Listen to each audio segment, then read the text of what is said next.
L'évangile du confort promet une paix illusoire et une bénédiction sans sacrifice, mais il nous rend spirituellement aveugles, idolâtres de notre propre image pieuse.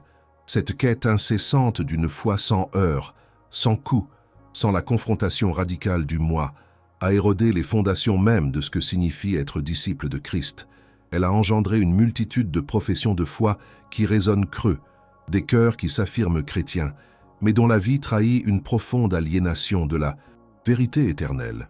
La culture religieuse contemporaine, avec son emphase sur l'expérience personnelle et l'épanouissement individuel, a souvent dilué la puissance incisive de l'Évangile, le transformant en un baume superficiel plutôt qu'en un scalpel divin. Cette quête de confort a mené à une acceptation généralisée d'une chrétienté, qui est, à bien des égards, dénuée de la substance transformative que la Bible exige. Elle valide les frustrations profondes de ceux qui, au sein même de l'Église, perçoivent une hypocrisie grandissante, un décalage abyssal entre la doctrine professée et la vie vécue. Vous qui cherchez une profondeur que le christianisme moderne semble incapable d'offrir, vous dont l'âme est épuisée par une foi qui semble reposer sur la performance et l'apparence plutôt que sur la réalité intérieure, vous n'êtes pas seul dans votre désarroi. Votre déception n'est pas un signe de faiblesse, mais peut-être le prélude à un discernement plus aiguisé, un appel à une vérité plus exigeante et partant plus libératrice. Face à cette marée montante de la superficialité, les sermons de Charles Spurgeon, le prince des prédicateurs, se dressent comme des phares inflexibles, nous ramenant à une vérité brutale et incontournable.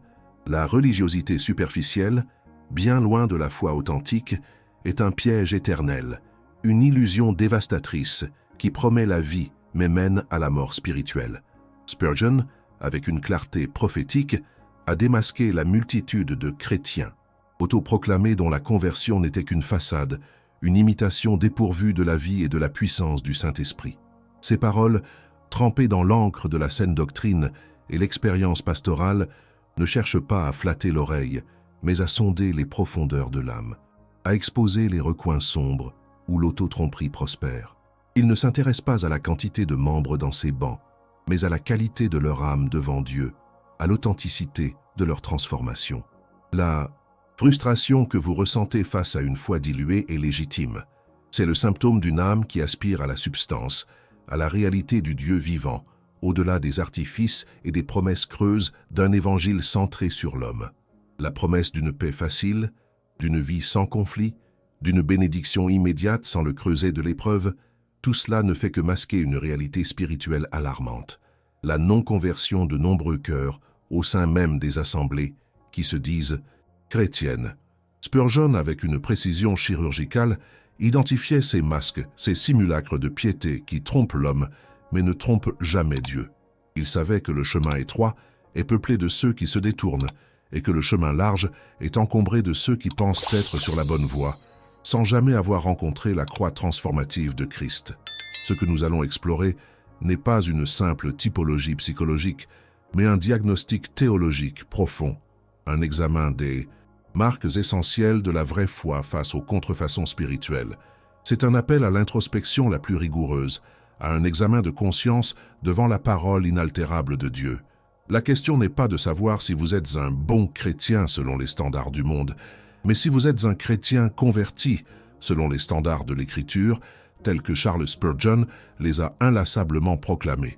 Le prince des prédicateurs n'offrait pas de raccourci vers la sainteté, pas de solution rapide à l'angoisse de l'âme.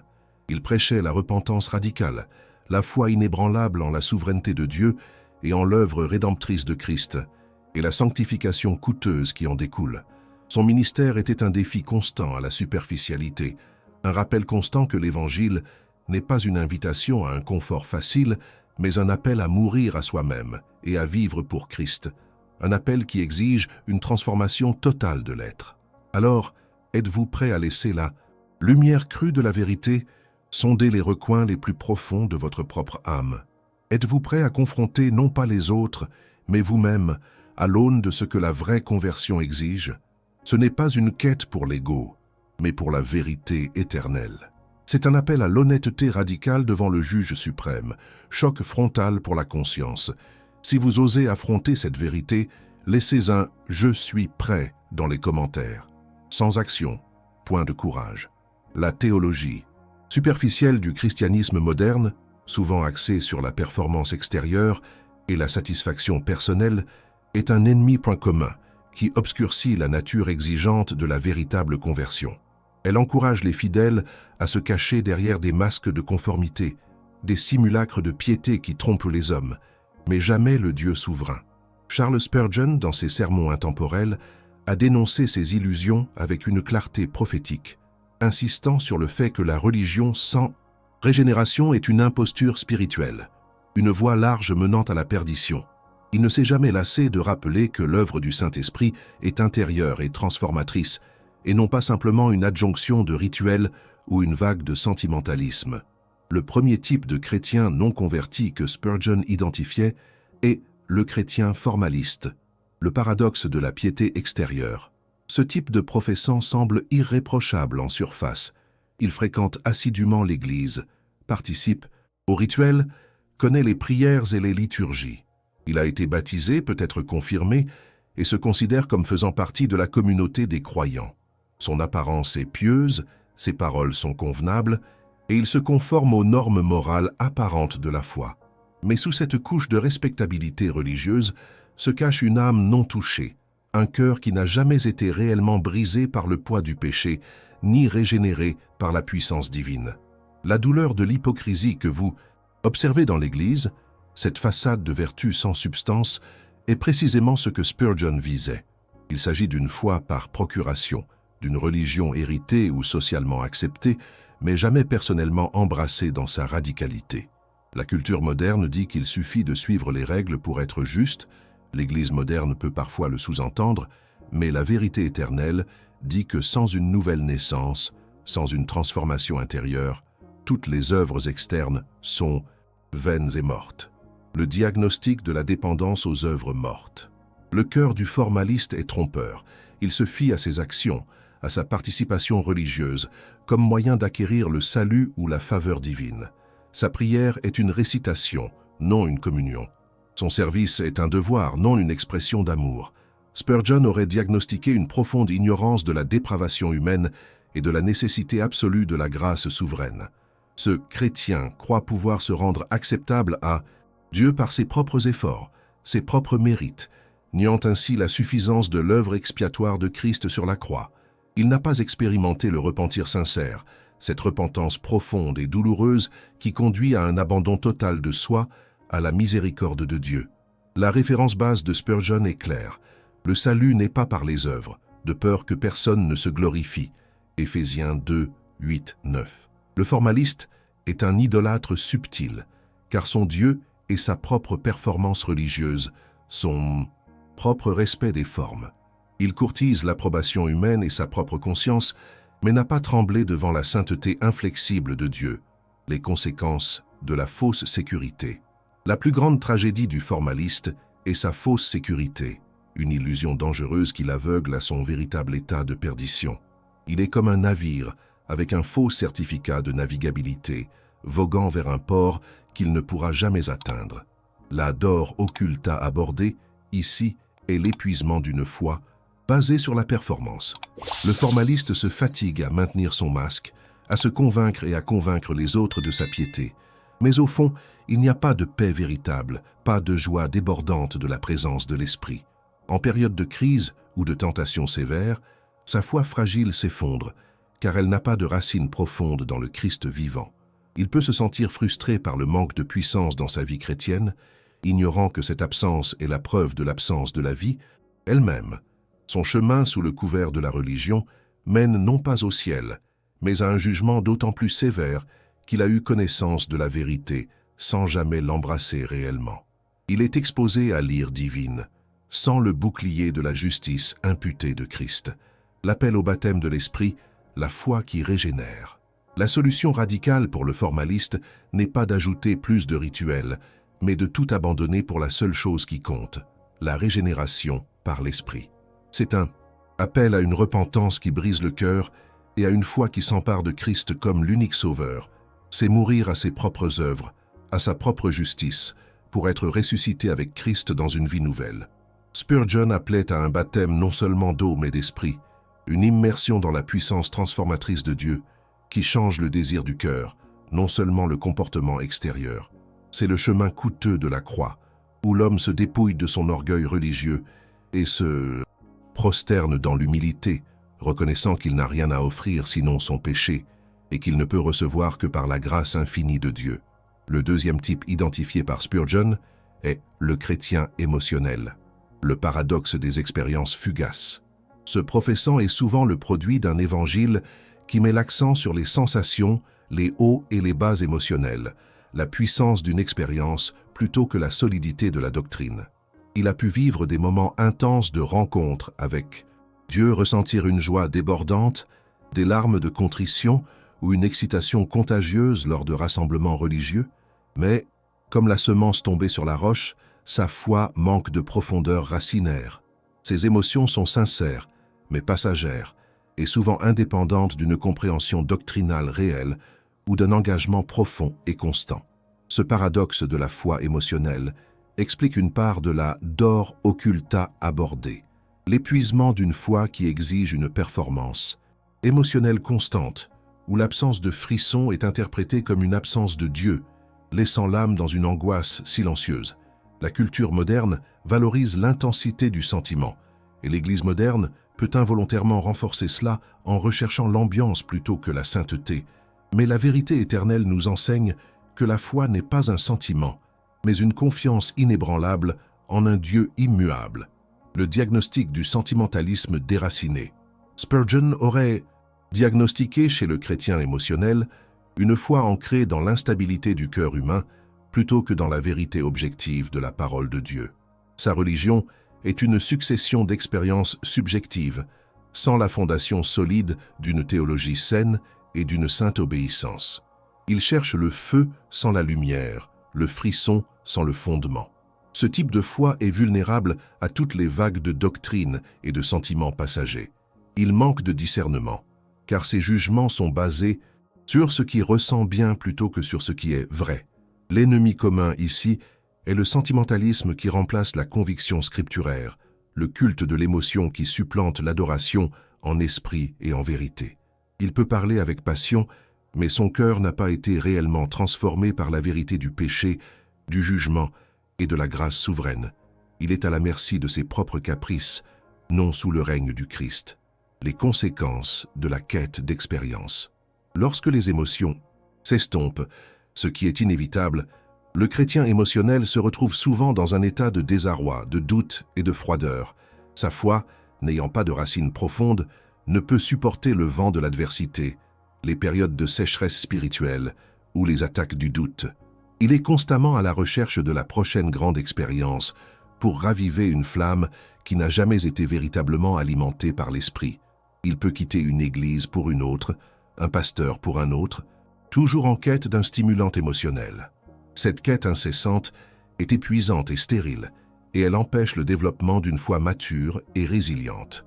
Le danger est de rejeter Dieu lorsque le bon sentiment disparaît, de croire que Dieu s'est éloigné, alors qu'en réalité, la dépendance était à l'émotion, non à sa personne.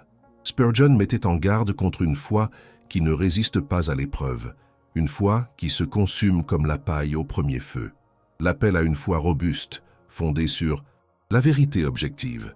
La véritable conversion, selon Spurgeon, exige une foi qui transcende les émotions. C'est une confiance délibérée et constante dans les promesses immuables de Dieu, même quand le cœur est lourd et que les sentiments sont absents. C'est s'ancrer dans la parole infaillible, dans la personne et l'œuvre accomplie de Jésus-Christ. L'appel est à la solidité doctrinale, à l'étude diligente des Écritures, à une vie d'obéissance qui ne dépend pas des hauts et des bas de l'âme. C'est un appel à chercher la face de Dieu, non pour le plaisir des sensations, mais pour la sainteté de sa présence. La vraie foi est une résolution de l'âme, un acte de la volonté qui s'abandonne à la souveraineté de Dieu, même quand le chemin est ardu et que les larmes sont plus présentes que la joie. C'est la croix difficile et sans phare qui nous appelle à une transformation durable, non à un éphémère bien-être. L'illusion de la raison et de la vertu, l'intellectuel et le moraliste. Nous poursuivons notre dissection des formes subtiles de la non-conversion ces illusions qui se drapent souvent dans le manteau de la respectabilité ou de l'érudition, mais qui, selon Charles Spurgeon, ne trompent que l'œil humain et le cœur charnel. L'ennemi commun que nous affrontons est l'orgueil religieux sous toutes ses formes, qu'il se manifeste par l'intellect ou par la performance morale, toujours prêt à élever le moi au-dessus de la grâce souveraine et de la dépravation humaine. La peur occulte à aborder que vous ressentez, celle d'une foi épuisante basée sur la performance, trouve ses racines profondes dans ces impostures spirituelles. Le troisième type de chrétien non converti que Spurgeon a exposé est le chrétien intellectuel. Le paradoxe de la connaissance stérile. Ce professant est souvent un érudit de la foi, un connaisseur assidu des Écritures, des doctrines et de la théologie.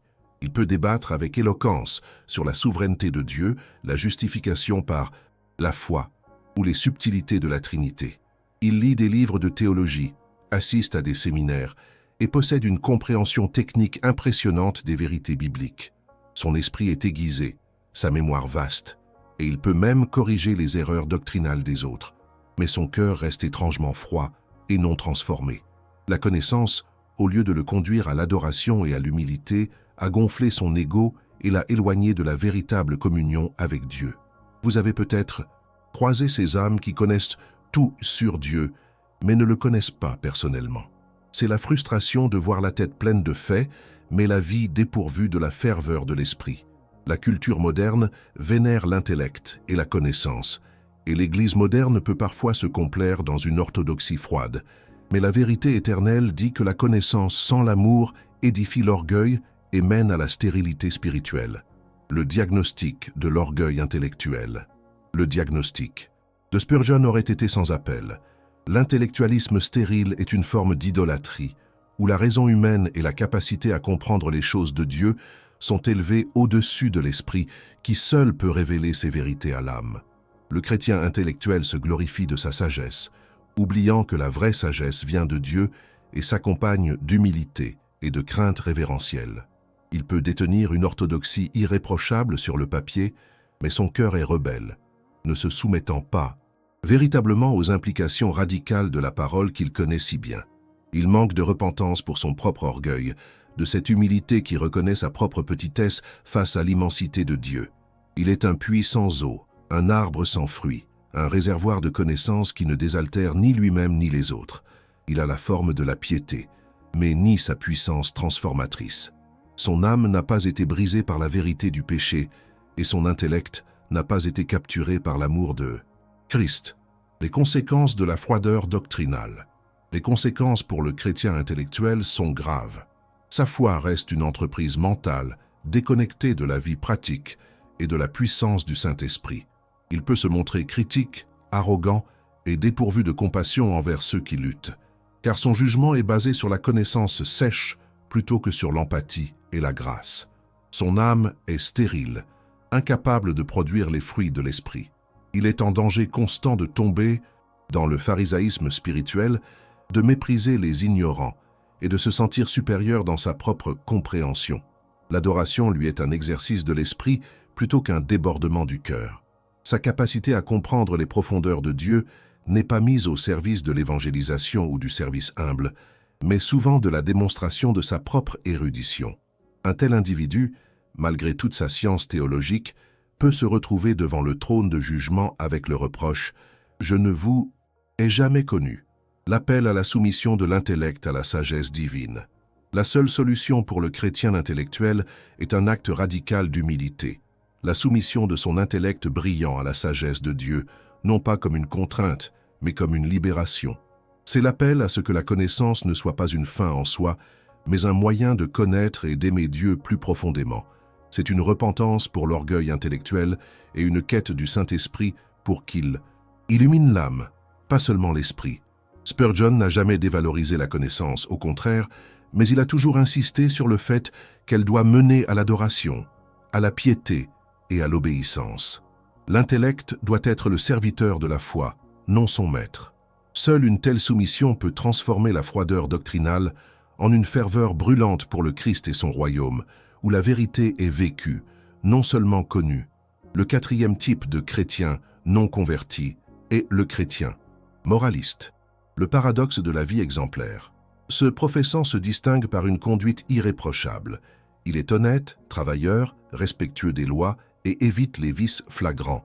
Il peut être un pilier de la communauté, admiré pour son intégrité et sa bonne moralité. Il ne jure pas, ne boit pas, ne trompe pas et observe scrupuleusement les commandements moraux. À première vue, il incarne le citoyen idéal et le membre d'église modèle. Mais, comme pour le formaliste, cette vertu est souvent enracinée dans la confiance en soi, dans la performance humaine, plutôt que dans une dépendance absolue à la grâce souveraine de Dieu. C'est la dor occulta abordée de l'épuisement d'une foi basée sur la performance, où la valeur personnelle est liée à l'absence de faute, laissant peu de place à la miséricorde pour les imperfections des autres, et encore moins pour les siennes. La culture moderne valorise la bonne conduite et la vertu personnelle, et l'Église moderne peut parfois se réjouir d'une bonne image. Mais la vérité éternelle proclame que sans la justice de Christ, toutes nos bonnes œuvres sont comme des vêtements souillés aux yeux de Dieu. Le diagnostic de la justice propre comme idole. Spurgeon, avec une fermeté intransigeante, aurait dénoncé le moraliste comme étant le plus subtil des idolâtres. Sa justice propre est son idole, une façade derrière laquelle il rejette inconsciemment le besoin d'un sauveur. Il croit pouvoir atteindre le ciel par ses propres mérites, se comparant aux autres et se trouvant meilleur. Il n'a pas compris la profondeur de la dépravation humaine, l'étendue de son péché et la nécessité absolue de l'imputation de la justice de Christ. Son cœur n'a jamais été brisé par la conviction de son incapacité totale à plaire à un Dieu saint par ses propres moyens. Il ne voit pas la croix comme sa seule ancre, mais comme un supplément à sa propre vertu. L'ennemi commun ici est l'orgueil spirituel, ce pharisaïsme déguisé qui se cache derrière une façade de bonnes œuvres, mais qui, en réalité, méprise la grâce gratuite et imméritée de Dieu. Il est satisfait de lui-même, et par conséquent, ne cherche pas Dieu avec un cœur contrit. Les conséquences du pharisaïsme moral. Le moraliste est pris au piège d'un pharisaïsme qui le conduit à une profonde incapacité à expérimenter la vraie liberté du péché. Il n'y a pas de joie profonde dans sa foi, car elle est un fardeau, une série d'obligations à respecter pour maintenir son statut et sa conscience tranquille. Il ne peut pas se réjouir de la grâce, car cela signifierait admettre son échec total et son besoin absolu de Christ. Il est souvent dur envers les autres, incapable de comprendre la lutte et la misère du pécheur, car il n'a jamais vraiment fait l'expérience de la sienne. Son christianisme est lourd, sans le joug léger et le fardeau doux que Jésus promet. Le poids de la perfection auto-imposée est insupportable, et il n'y a pas de repos pour son âme. Il est semblable à un esclave qui travaille sans relâche pour gagner une liberté qui lui a déjà été offerte gratuitement. L'appel à l'abandon de toute justice propre pour la justice de Christ. L'unique solution pour le moraliste est un acte de renoncement radical, abandonner toute prétention à la justice propre et s'abandonner entièrement à la justice parfaite de Christ, imputée par la foi seule. C'est l'appel à reconnaître sa propre faillite totale, sa dépravation devant un Dieu saint et à courir vers la croix comme le seul refuge. Spurgeon prêchait une repentance qui reconnaît que même nos meilleures œuvres sont souillées par le péché et qu'il n'y a de salut qu'en Christ. C'est le chemin de l'humilité profonde, où l'on cesse de se comparer aux autres pour se comparer à la sainteté de Dieu, et l'on trouve que l'on n'a absolument rien à offrir. C'est le don gratuit de la grâce qui seul peut transformer le cœur du moraliste, le libérant du fardeau de la performance et l'introduisant dans la joie de la rédemption par le sang de l'agneau. Un coup de poing pour l'âme. Si cette vérité résonne en vous, frappez ce bouton « J'aime » comme un acte de foi et partagez un mot, un concept, une émotion dans les commentaires. Ne soyez pas un auditeur passif, mais un guerrier de la vérité. Le piège de l'hésitation. Le presque chrétien. Nous pénétrons maintenant dans la catégorie peut-être la plus poignante et la plus tragique des chrétiens non convertis selon Charles Spurgeon.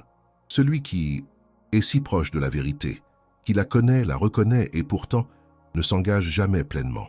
L'ennemi commun, ici, n'est pas tant une fausse doctrine qu'une subtile mais mortelle léthargie spirituelle, une peur du sacrifice, une idolâtrie du monde présent qui étouffe l'appel de l'éternité. La dor occulta abordée que ce type de personne pourrait ressentir est l'angoisse silencieuse d'un cœur tiraillé entre la lumière et les ténèbres, le fardeau d'une conscience agitée qui ne trouvent ni paix dans le monde, ni repos en Christ. Spurgeon avertissait que le chemin de l'enfer est souvent pavé de bonnes intentions et que nul n'est plus en danger que celui qui a flirté avec la vérité sans jamais l'épouser. Le cinquième et dernier type de chrétien non converti que Charles Spurgeon a identifié est le chrétien hésitant ou le presque chrétien, le paradoxe de la conviction inopérante. Ce professant n'est ni un formaliste froid, ni un émotionnel passager, ni un intellectuel arrogant, ni un moraliste orgueilleux. Il est souvent sincèrement convaincu de la vérité de l'Évangile. Il reconnaît ses péchés, admet son besoin d'un sauveur et peut même être profondément ému par le message de la croix. Il lit la Bible, prie occasionnellement et désire un changement dans sa vie. Il peut avoir eu des moments de grande proximité avec la conversion, se sentant presque prêt à faire le pas décisif. Mais il y a toujours un « mais », une hésitation finale, une incapacité à s'engager totalement. Il est comme Agrippa face à Paul. « Tu me persuades presque d'être chrétien. » Cette personne est sur le seuil, la main tendue vers la porte de la grâce, mais n'ose jamais la franchir pleinement. C'est une frustration poignante pour celui qui observe, et une tragédie pour celui qui vit cette indécision. La culture moderne encourage la flexibilité, le non-engagement total, la possibilité de garder toutes les options ouvertes. Et l'Église moderne peut parfois, par peur de repousser, diluer l'urgence de l'appel, mais la vérité éternelle proclame qu'aujourd'hui est le jour du salut, et que l'homme qui doute est inconstant dans toutes ses voies. Le diagnostic de l'amour du monde et de la peur du sacrifice. Le diagnostic de Spurgeon serait d'une clarté impitoyable. La racine de l'hésitation est l'amour du monde, la peur du sacrifice et le manque d'une foi salvatrice qui agit maintenant. Le presque chrétien est déchiré entre les attraits du monde, ses plaisirs, ses possessions, sa sécurité illusoire et les exigences radicales du royaume de Dieu. Il calcule le coût de la conversion et le trouve trop élevé. Il craint de renoncer à ce qu'il connaît, de se soumettre à une souveraineté qui exige tout. Sa volonté n'est pas brisée par la puissance du Saint-Esprit. Elle est divisée, partagée entre deux maîtres. Il est conscient du danger de son état, mais n'a pas la force intérieure, ni la foi nécessaire pour briser les chaînes de son indécision. L'ennemi commun ici est la procrastination spirituelle, le demain qui ne vient jamais, le désir de servir Dieu plus tard, mais jamais entièrement maintenant.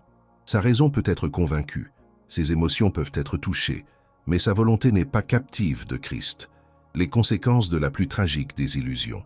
Les conséquences pour le presque chrétien sont les plus tragiques de toutes les formes de non-conversion, car il est le plus proche de la lumière et pourtant le plus éloigné dans son refus final.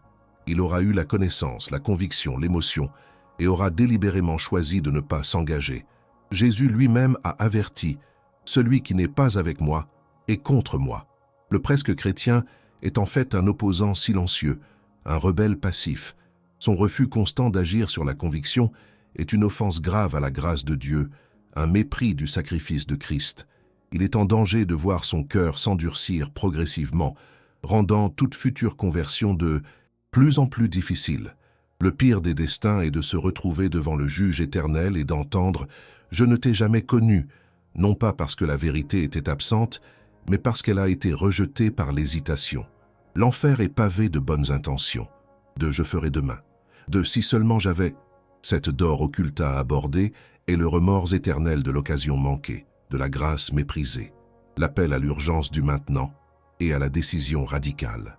La solution radicale et inéluctable pour le presque chrétien est l'urgence du maintenant. C'est un appel à cesser de temporiser, à se jeter sans réserve sur la miséricorde de Dieu. La foi salvatrice n'est pas une pensée ou une émotion, mais une action de la volonté qui s'abandonne à Christ maintenant. Il ne s'agit pas d'une décision facile, mais d'une renonciation à tout ce qui s'interpose entre l'âme et son Sauveur.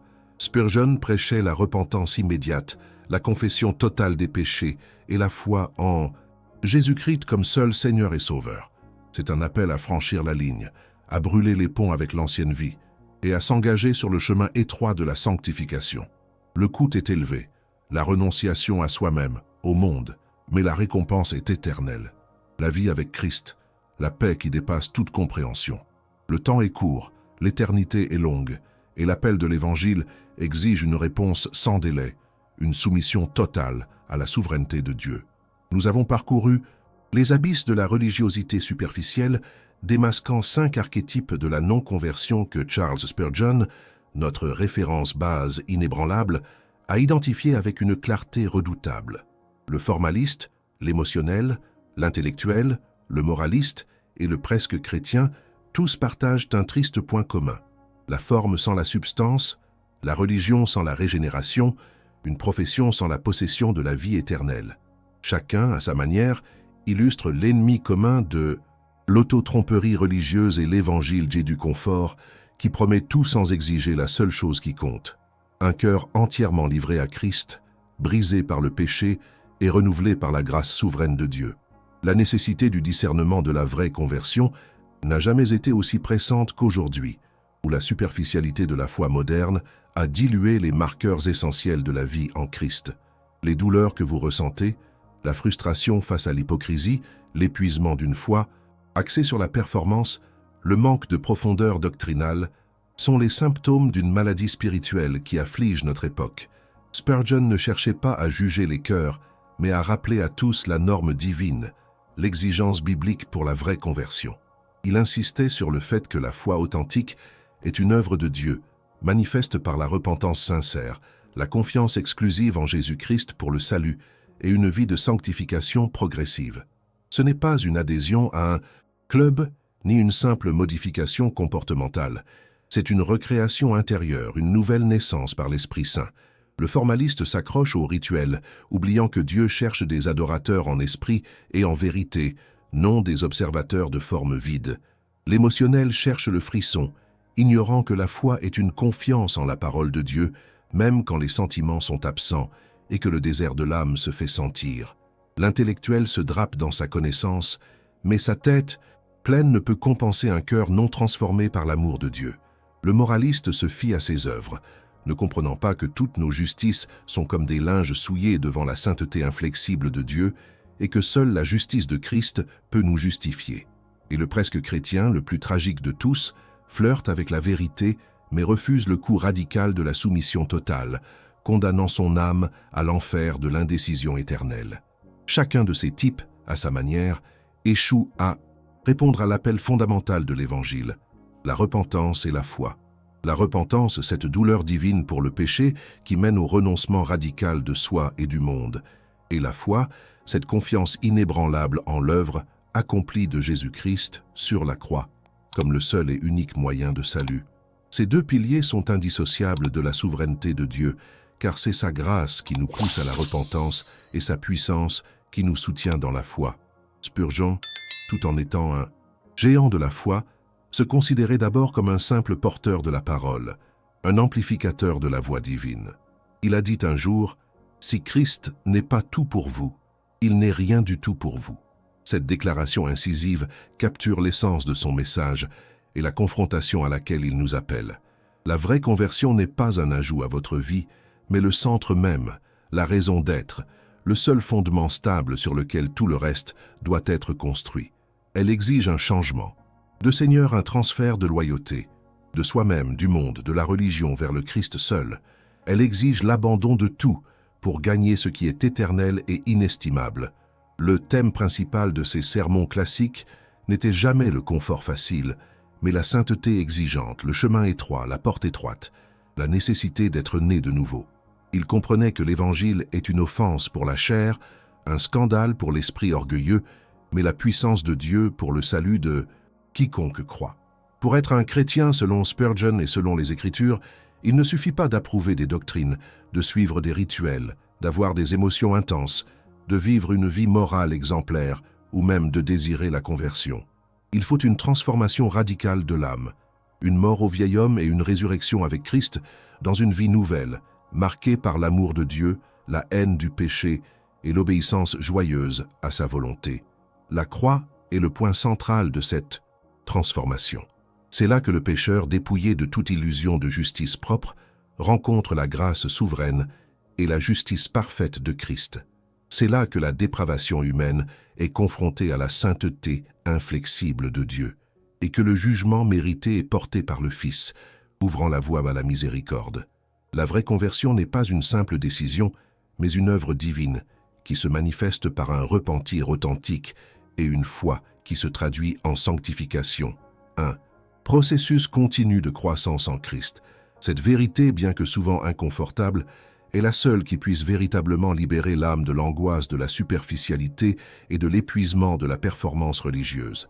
Elle offre un repos profond, non pas dans l'absence de lutte, mais dans la certitude de la souveraineté de Dieu et dans la suffisance de son œuvre en Christ.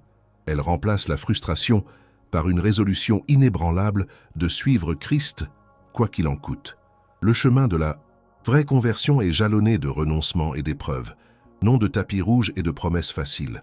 Le coût de la vérité est élevé, car elle exige l'abandon de tout ce qui nous lie à l'illusion du contrôle et de l'autonomie. Elle exige de mourir à notre propre idolâtrie du cœur, cette tendance innée à placer autre chose que Dieu sur le trône de nos vies. C'est un processus continu de sanctification qui nous arrache à notre dépravation humaine inhérente, nous conduisant pas à pas vers la ressemblance avec Christ.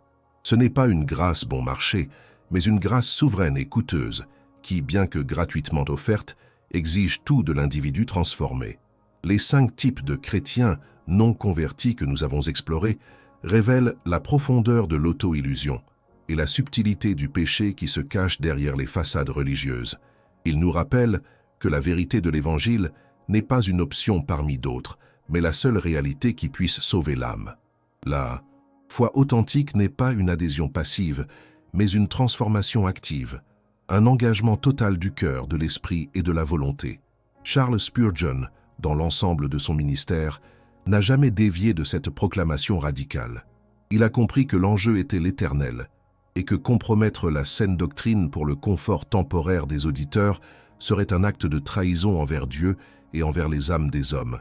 La grâce souveraine de Dieu, telle que prêchée par Spurgeon et les réformateurs, est l'encre de l'âme dans cette tempête de superficialité. Elle nous enseigne que notre salut ne dépend pas de notre performance, de nos sentiments, de notre intellect, de notre moralité, ni même de notre capacité à prendre une décision parfaite, mais uniquement de l'œuvre souveraine de Dieu en Christ. C'est lui qui initie la conversion, qui appelle à la repentance, qui donne la foi et qui persévère en nous jusqu'au jour de sa gloire. Mais cette souveraineté n'annule pas la responsabilité humaine. Au contraire, elle la magnifie en nous appelant à une réponse radicale et sans réserve. Le coût de la vérité, c'est de se dépouiller de toute prétention à la justice propre, de toute illusion de contrôle, de toute dépendance à l'approbation humaine. C'est de prendre sa croix chaque jour, de mourir à soi-même et de suivre Christ sans compromis. Ce n'est pas une quête de bonheur personnel telle que définie par le monde, mais une quête de sainteté, de ressemblance avec le Fils de Dieu, même si cela implique la souffrance, la persécution et le rejet. L'Évangile n'est pas une invitation à une vie facile, mais à une vie abondante en Christ, qui transcende les circonstances et les émotions fugaces. N'ayez aucune illusion, la superficialité ne peut pas soutenir une âme face au jugement inévitable. Seule la roche solide de la saine doctrine, enracinée dans la parole de Dieu et expérimentée dans une conversion authentique, peut offrir une espérance inébranlable. Ce message n'est pas pour apaiser votre conscience, mais pour la confronter et la conduire à la seule source de vie éternelle. Il ne vise pas à vous faire sentir bien, mais à vous rendre saint. Nous arrivons au terme de cette confrontation avec les vérités intransigeantes de Charles Spurgeon, un homme dont la voix résonne encore à travers les siècles pour secouer les âmes endormies par l'évangile du confort. La question n'est plus de savoir ce que nous pensons de ces types de non-convertis, mais ce que le Dieu souverain pense de notre propre position. La vérité n'est pas un concept abstrait, mais une réalité vivante qui exige une réponse radicale. Si la sainteté de Dieu a percé le voile de votre âme et que vous reconnaissez la nécessité d'une conversion authentique, bien au-delà des apparences et des illusions, alors ne restez pas passif. L'Évangile ne tolère pas l'indécision éternelle. Si ce message a remué les profondeurs de votre être, vous offrant non pas des réponses faciles, mais le chemin coûteux et glorieux de la croix, je vous exhorte à ne pas garder cette vérité pour vous seul. L'heure n'est plus au silence confortable, mais à la déclaration audacieuse. Si vous avez apprécié cette plongée dans la saine doctrine, et ce que les sermons classiques de Charles Spurgeon continuent de nous enseigner sur la foi véritable, alors rejoignez notre communauté de chercheurs de vérité. Abonnez-vous à notre chaîne pour ne manquer aucune de ces explorations profondes qui visent à démanteler la superficialité et à édifier une foi résiliente. Activez la cloche pour être notifié de chaque nouvelle révélation. Partagez cette vidéo avec ceux dont l'âme, comme la vôtre, aspire à la profondeur et à la réalité du Christ vivant. Racontez-nous votre histoire avec cette communauté. Comment ces messages ont-ils impacté votre marche avec Dieu? Qu'avez-vous appris de cette exposition des 5 types de non-convertis? Votre témoignage est une encre pour les autres, une lumière dans les ténèbres de la confusion spirituelle. Laissez votre parole résonner, un serment silencieux pour les courageux. Commentez « Mon âme désirait la vérité » pour sceller votre engagement envers la doctrine solide. Ce n'est pas un simple commentaire, c'est un acte de foi publique qui défie l'esprit du siècle, une déclaration que votre âme cherche l'Éternel au-delà de toute apparence. Ne soyez pas un presque chrétien de la plateforme, mais un disciple qui agit.